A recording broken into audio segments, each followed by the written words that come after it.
Shri M K Haridas, എന്താണ് ഇപ്പോൾ കാണുന്ന ഒരു ചിത്രം? ഇതിൽ ഡോക്ടറെ എടുത്തു പറയണം, ഡോക്ടർക്ക് ഒരു ബിഗ് സല്യൂട്ട് തന്നെ നൽകണം. കാരണം ഇത്രയും വിമർശനം ഉണ്ടാകുമ്പോഴും താൻ പറഞ്ഞ കാര്യത്തിൽ ഒരു തരത്തിലുള്ള പിന്നോട്ട് മാറലും നടത്തുന്നില്ല ഡോക്ടർ. ഇന്നും അദ്ദേഹത്തിൻ്റെ പ്രതികരണം ആ രീതിയിലുള്ളതായിരുന്നു. അതായത് ഒരു നടപടി പോലും അദ്ദേഹം പേടിക്കുന്നില്ല എന്നാണ്. തുടക്കത്തിൽ എങ്ങനെയായിരുന്നു അങ്ങനെ തന്നെയാണ് അദ്ദേഹം. പക്ഷേ അദ്ദേഹം പറഞ്ഞ കാര്യങ്ങൾ സത്യമാണെന്ന് ബോധ്യമായിട്ട് പോലും ഇപ്പോൾ അദ്ദേഹത്തെ വളഞ്ഞിട്ട് ആക്രമിക്കുകയാണല്ലോ പാർട്ടിയും മന്ത്രിമാരും.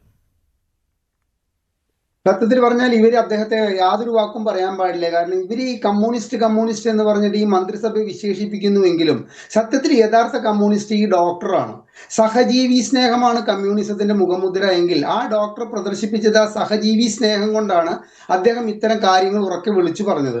കുറുന്തോട്ടിക്ക് വാദം വന്നിട്ടുള്ള ഈ അവസ്ഥ ഈ ഡോക്ടറെങ്കിലും വിളിച്ചു പറഞ്ഞിട്ടില്ലെങ്കിൽ നാളത്തെ സ്ഥിതി എന്താകുമായിരുന്നു? ഇപ്പോ അദ്ദേഹം 4 ദിവസം മുമ്പ് അത് വിളിച്ചു പറഞ്ഞു. ഇപ്പൊ ഞാൻ അറിഞ്ഞത് ഇന്നോ കുറെ സാധനങ്ങളൊക്കെ തിരുവനന്തപുരം മെഡിക്കൽ കോളേജിൽ എത്തിക്കുകയും അദ്ദേഹത്തെ പോലെ ശുഷ്കാന്തിയോടെ ഡോക്ടർമാരെ ചികിത്സിക്കുന്ന ഡോക്ടർമാരെല്ലാം കൂടി കുറെ ഓപ്പറേഷനുകളൊക്കെ നടത്തിയെന്നുമാണ് എനിക്ക് തിരുവനന്തപുരത്ത് നിന്ന് കിട്ടിയ വിവരം.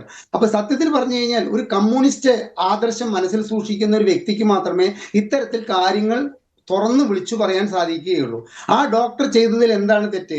പ്രാഥമിക ആരോഗ്യ കേന്ദ്രങ്ങളിൽ ഇവിടെ ആന്റിബയോട്ടിക്സ് ഇല്ലാതെ, എൻ്റെ അനുഭവമാണ് ഞാൻ ഈ പറയുന്നത്. ഇന്ന് രാവിലെ നിങ്ങളുടെ ഒരു ഓൺലൈൻ 9 മണി ചർച്ചയിൽ എന്നെ വിളിച്ചിട്ട് ഈ കാര്യത്തിൽ പറഞ്ഞപ്പോൾ ഞാൻ പറഞ്ഞു എൻ്റെ കാല് മുറിഞ്ഞു. ഒരു TT എടുക്കാൻ പോയപ്പോൾ ഡോക്ടർ പറഞ്ഞു മുറിവ് അല്പം കൂടുതലാണ്, അതുകൊണ്ട് ആന്റിബയോട്ടിക്സ് വേണം, പക്ഷെ ഇവിടെ ആന്റിബയോട്ടിക്സ് ഇല്ല, ഞാൻ പുറത്തേക്ക് എഴുതി തരികയാണ് എന്ന് എന്നോട് പറഞ്ഞിട്ട് ഏകദേശം 2 മാസമായിട്ടേ ഉള്ളൂ. അപ്പോൾ ഇതിന് പുറമെ 2025 ജനുവരിയിൽ മെഡിക്കൽ സർവീസസ് കോർപ്പറേഷന്റെ മൊത്തത്തിലുള്ള കടബാധ്യതയെ കുറിച്ചിട്ടുള്ള ഒരു വിവരാവകാശ നിയമപ്രകാരം ഞാൻ എടുത്തപ്പോൾ ഉപകരണങ്ങളുടെ സപ്ലയർമാർക്ക് കൊടുക്കാനുള്ളത് 593.11 കോടി, മരുന്ന് സപ്ലയർമാർക്ക് കൊടുക്കാനുള്ളത് 324 കോടി, CT സ്കാൻ മുതലായവയുടെ മെയിൻ്റനൻസും അതിന്റെ സപ്ലൈയും നടത്തുന്നതിന് അതിന്റെ മെയിൻ്റനൻസ് സപ്ലൈയും ചെയ്യുന്നവർക്ക് കൊടുക്കാനുള്ളത് 121 കോടി. ഏകദേശം നോക്കിക്കഴിഞ്ഞാൽ 900 ചില്ലാനും കോടിയായി.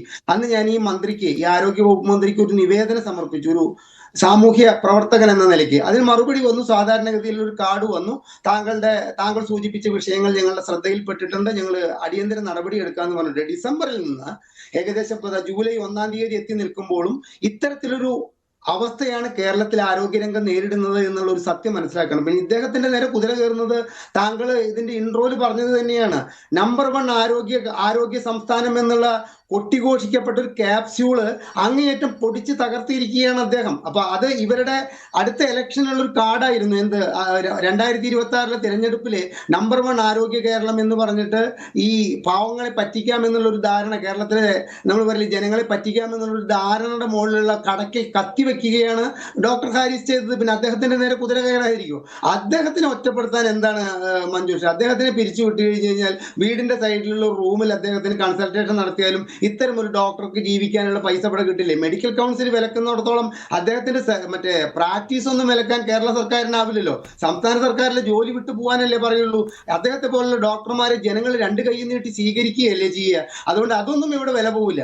ഇനി മഞ്ജുഷ, ഞാൻ പറയുന്നത് ശ്രദ്ധിക്കണം. ഈ മന്ത്രിസഭ അധികാരമേറ്റിട്ട് കൃത്യം 2 വർഷം കഴിഞ്ഞപ്പോൾ ഞാൻ വിവരാവകാശ നിയമപ്രകാരം മന്ത്രിമാർ മേടിച്ചിട്ടുള്ള മെഡിക്കൽ ഇംബേഴ്സ്മെന്റിന്റെ ഒരു കണക്കെടുത്തു. അതിൽ മുഖ്യമന്ത്രിയാണ് ഏറ്റവും കൂടുതൽ തുക മേടിച്ചിരിക്കുന്നത്, 60 ലക്ഷം രൂപ. കാരണം അദ്ദേഹം വിദേശത്തേക്ക് പ്രാവശ്യം ആ സമയത്ത് ആ ടൈമിൽ ഒരു ടെസ്റ്റിന് വേണ്ടിയിട്ട് പോയിട്ടുണ്ടായിരുന്നു, പരിശോധനയ്ക്ക്, അദ്ദേഹത്തിന്റെ ഓപ്പറേഷൻ ചെയ്തതിനെ തുടർന്നുള്ള പരിശോധനയ്ക്ക് 60 ലക്ഷത്തിൽ 66 ലക്ഷമായിട്ട് അദ്ദേഹം മേടിച്ചിട്ടുണ്ട്. പക്ഷെ എന്നെ അത്ഭുതപ്പെടുത്തിയത് ഈ ഇലക്ട്രിസിറ്റി വകുപ്പ് മന്ത്രി കൃഷ്ണൻകുട്ടി ആ 2 കൊല്ലത്തിനുള്ളിൽ മേടിച്ചിട്ടുള്ളത് 48 ലക്ഷം രൂപയായിരുന്നു എന്നുള്ളത് മനസ്സിലാക്കണം. പിന്നത്തെ മന്ത്രിമാരുടെ ഒക്കെ കണക്കുണ്ട്, ഇത് വെറുതെ പറയുന്നതല്ല, ഞാൻ പുറത്തുവിട്ടിട്ടുള്ള ഒരു വാർത്തയാണ്. അപ്പോൾ 48 ലക്ഷം രൂപ ഈ നമ്മുടെ ഇലക്ട്രിസിറ്റി വകുപ്പ് മന്ത്രിക്ക് ചികിത്സയ്ക്ക് കൊടുക്കാമെന്ന നിലയിൽ അദ്ദേഹത്തെ MLA ആക്കുകയും മന്ത്രിയാക്കാനും കേരളത്തിലെ ജനങ്ങൾക്ക് ഒരു കടമയും കടപ്പാടും അദ്ദേഹത്തോടില്ല. അദ്ദേഹത്തിന് ഇത്തരത്തിൽ ട്രീറ്റ് ചെയ്യാൻ ഇടതുപക്ഷ ജനാധിപത്യ മുന്നണി എന്ന് പറയുന്ന ഗവൺമെന്റിനും കടപ്പാടില്ല. പക്ഷെ ഈ ഗവൺമെന്റ് ധൂർത്തിന്റെ ഗവൺമെന്റ് ആണ്. ആ ധൂർത്തിന്റെ ഗവൺമെന്റ് ഇത്തരത്തിലുള്ള കാര്യങ്ങൾ കണ്ടില്ല എന്ന് നടിക്കുന്നതിന്റെ പേരിലെ 21 മന്ത്രിമാരും കൂടി ആ സമയത്ത് കൈപ്പറ്റിയിരിക്കുന്നത് 1.98 കോടിയാണ് മെഡിക്കൽ റീഎംബേഴ്സ്മെന്റ് ആയിട്ട് കൈപ്പറ്റിയിരിക്കുന്നത്. ഇവർ കൈപ്പറ്റിയ മെഡിക്കൽ റീഎംബേഴ്സ്മെന്റിന്റെ ബില്ലുകൾ ചോദിച്ചപ്പോൾ പറഞ്ഞത് അത് തരാൻ വിവരാവകാശ നിയമപ്രകാരം സാധ്യമല്ല എന്ന് പറഞ്ഞിട്ട് ആ കേസ് ഇപ്പോഴും വിവരാവകാശ കമ്മീഷനിൽ നടന്നുകൊണ്ടിരിക്കുകയാണ്. ഇനി അടുത്തൊരു സംഗതി കൂടി താങ്കൾ കേൾക്കണം. ശിവശങ്കരൻ, നമ്മുടെ മുഖ്യമന്ത്രിയുടെ എന്താണ് പ്രിൻസിപ്പൽ സെക്രട്ടറി ആയിരുന്ന അഡീഷണൽ പ്രിൻസിപ്പൽ സെക്രട്ടറി ആയിരുന്ന ശിവശങ്കരൻ സസ്പെൻഷനിൽ ഇരിക്കുന്ന കാലത്ത് അദ്ദേഹത്തിന്റെ മകനെ ഓപ്പറേഷൻ ആവശ്യമായി വന്നു. എന്റെ അറിവിൽ ഇദ്ദേഹത്തിന്റെ ഭാര്യ ഡോക്ടറാണെന്ന് കൂടി ആലോചിച്ച് നോക്കണം. എന്നിട്ട് ഓപ്പറേഷന് വേണ്ടിയിട്ട് 1.75 കോടി രൂപ ഓപ്പറേഷന് ചെലവുണ്ട്.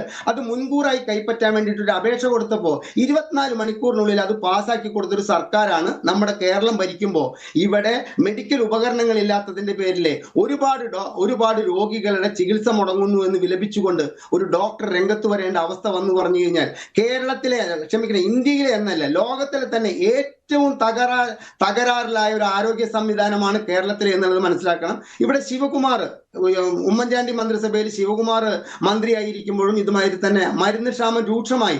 പക്ഷെ 10-20 ദിവസം കൊണ്ട് ആ പ്രശ്നം മന്ത്രിസഭ പരിഹരിച്ചിട്ട് എല്ലായിടത്തേക്കും ആവശ്യമുള്ള മരുന്നുകൾ എത്തി. ആ ഒറ്റ പ്രാവശ്യമേ അത് ഉണ്ടായുള്ളൂ. അതിനുശേഷം പിന്നീട് ഉണ്ടായിട്ടില്ല.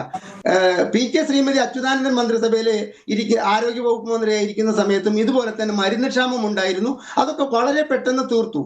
ഇവിടെ ഈ രണ്ടാം പിണറായി മന്ത്രിസഭ അധികാരത്തിൽ കയറിയത് മുതൽ തന്നെ ഇവിടുത്തെ ആരോഗ്യരംഗം താറുമാറായിട്ട് മരുന്ന് കിട്ടാനില്ല, ശസ്ത്രക്രിയ ഉപകരണങ്ങൾ കിട്ടാനില്ല, വിരൽ ഓപ്പറേഷൻ ചെയ്യാൻ പോയ രോഗിയുടെ നാക്ക് ഓപ്പറേഷൻ ചെയ്യുന്നു, കണ്ണ് ഓപ്പറേഷൻ ചെയ്യാൻ പോയ രോഗിയുടെ വലത്തെ കണ്ണിന് പകരം ഇടത്തെ കണ്ണ് ഓപ്പറേഷൻ ചെയ്യുന്നു. അങ്ങനെ ആരോഗ്യരംഗത്ത് യാതൊരുവിധ ശ്രദ്ധയുമില്ലാതെ മെഡിക്കൽ കോളേജിലെ ഓപ്പറേഷൻ തിയേറ്ററിലെ ഓപ്പറേഷൻ കഴിഞ്ഞ് കിടക്കുന്ന രോഗി ബലാത്സംഗം ചെയ്യപ്പെടുന്നു. ആരോഗ്യരംഗം പാടെ തകർന്ന ഒരു സാഹചര്യം. പക്ഷെ അതിനൊക്കെ ഇന്ന് ദേശാഭിമാനിയിലൂടെ പാർട്ടി മറുപടി നൽകുന്നുണ്ട്. ഇപ്പോൾ തുടക്കത്തിൽ ഡോക്ടർ ഹാരിസ് ഉന്നയിച്ച കാര്യങ്ങൾ അത് ചില വാസ്തവങ്ങൾ അക്കാര്യത്തിൽ ഉണ്ട് എന്ന രീതിയിലുള്ള പ്രതികരണം വന്നതാണ്. ആരോഗ്യമന്ത്രിയുടെ ഭാഗത്തു നിന്നും അങ്ങനെ ഉണ്ടായിരുന്നു. ഇതേക്കുറിച്ച് അന്വേഷണം നടത്താമെന്നും ഉണ്ടായിരുന്നു. പക്ഷേ ഇപ്പോൾ ട്രാക്ക് മാറിയിരിക്കുകയാണ്. അഡ്വക്കേറ്റ്